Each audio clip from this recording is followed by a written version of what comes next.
میرا شوہر اتنی محنت کرتا ہے, کماتا ہے, برکت نہیں ہوتی. برکت کیوں ہوگی؟ بے برکتی تو تیری وجہ سے ہے. تو نے سر کا دوپٹہ گلے میں لٹکایا تو اس وقت تیرے گھر میں برکت ہوگی کیسے؟ اور سن لو, آپ تعویذ کے انبار گھر میں لگا لو, کبھی برکت نہیں ہو سکتی, کیونکہ نحوست تو تمہارے کھلے سر کی وجہ سے ہے. اور یہ میں نہیں کہہ رہا ہوں, بلکہ صاحب روح البیان نے لکھا ہے. اگر یہ بات لکھی نہ ہوتی تو میرے اندر بیان کرنے کی ہمت نہ ہوتی. نبی کی موجودگی میں عورت کے سر سے دوپٹہ ہٹے تو وہاں سے رحمت کے فرشتے چلے جاتے ہیں. تمہیں پتا ہے اے خاتون جنت کی کنیزوں, جس وقت ابراہیم علیہ السلام کو آگ میں ڈالا جا رہا تھا, ابراہیم علیہ السلام کو آگ میں ڈالا جا رہا تھا, تو آگ میں ڈالنے کا طریقہ کیا تھا؟ انہوں نے منجنیق بنائی تھی. منجنیق آپ سمجھتی ہیں, جب پہلے دور میں قلعوں پہ حملے ہوتے تھے تو منجنیق کے ذریعے سے پتھر پھینکے جاتے تھے. انہوں نے منجنیق بنائی تھی. منجنیق وہ تھی کہ آگے ایک پائپ رہتا تھا اور ایک رسہ رہتا تھا.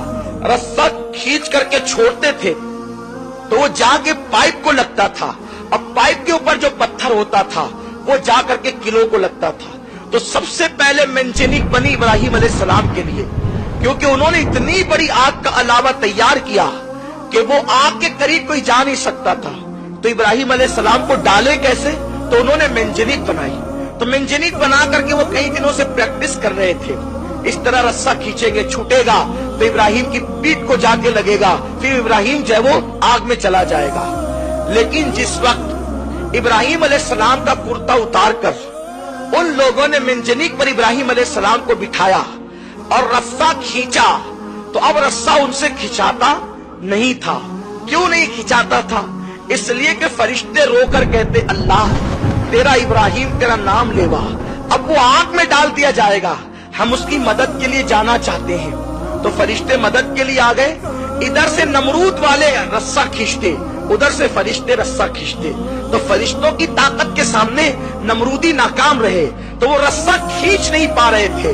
اب وہ حیران ہو گئے, کئی دنوں سے ہم پریکٹس کر رہے ہیں, کئی دنوں سے مشق کر رہے ہیں رسہ کھینچنے کی, ابھی تھوڑی دیر پہلے تک کہ رسہ کھینچ رہا تھا آسانی سے, اب نہیں کھینچتا. اس وقت ایک بڈھا سر پہ کمبل ڈال کر آیا اور اس بڈھے نے کہا کہ رسہ کیوں نہیں کھینچتا؟ ان لوگوں نے کہا, اے بزرگ پتہ نہیں کیوں نہیں کھینچتا. تو اس وقت اس بڈھے نے کہا, ایک کام کرو, 10-12 عورتوں کو بلا کر کے لاؤ. 10-12 عورتیں بلا کر لائی گئی. اس وقت اس نے کہا, نمرودی اس عورتوں سے اس بڈھے نے کہا, اپنے سر سے دوپٹہ ہٹا لو اور اپنے گلے میں لٹکا لو. تو ان لوگوں نے دوپٹہ جیسے ہی ہٹایا وہ رسہ کھینچ گیا. وہ رسہ کیوں کھینچا؟ اس لیے کہ جب عورت سر سے دوپٹہ ہٹا دیتی ہے تو رحمت کے فرشتے وہاں سے چلے جاتے ہیں. تو اب ابراہیم علیہ السلام کی مدد کے جو رحمت کے فرشتے آئے تھے وہ دوپٹہ سر سے ہٹنے کی وجہ سے چلے گئے. حالانکہ وہاں اللہ کا پیغمبر موجود ہے, پیغمبر کی موجودگی کے باوجود اگر عورتیں سر سے دوپٹہ ہٹا دیں تو رحمت کے فرشتے وہاں سے چلے جاتے ہیں. تو کیا تمہارے گھر میں کوئی پیغمبر ہے؟ کوئی تمہارے گھر میں کوئی صحابی ہے؟ تمہارے گھر میں کوئی ولی ہے؟ نادانو, تمہاری تکلیفوں کا علاج صرف تمہارے پردے میں ہے.